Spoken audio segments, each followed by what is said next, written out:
Hello mga palangga! Good morning sa inyong lahat, good afternoon, or good evening. Give yourself enough respect to walk away from someone who doesn't see your worth. Yan.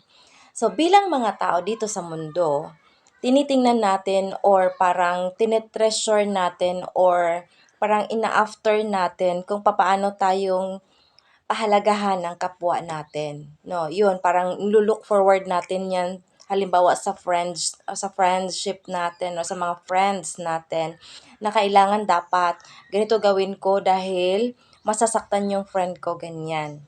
So, bilang isang tao, matuto kang lumayo sa mga taong hindi ka nakikita, 'no.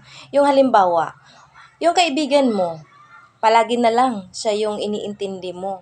Siya na lang ang palagi mong iniisip na baka siya ay masaktan sa gagawin mo or sa sasabihin mo. Pero siya, balewala naman yung mga pinagagawa niya kung masasaktan ka o hindi. Or kung may maapektuhan ka ba or hindi. Ayan. So pagka ganun klase, matuto kang lumayo. Kahit na siya lang kaisa-isa mong kaibigan, matuto kang i-reject siya sa buhay mo. Dahil ikaw ay pinapahalagahan mo yung feelings niya, yung emotion niya, yung personalidad niya. Pero siya, baliwala ka sa kanya. Kaya ang gagawin mo, lumayo ka sa kanya dahil hindi ka mahalaga para sa kanya. Maraming salamat po mga palangga. Thank you so much.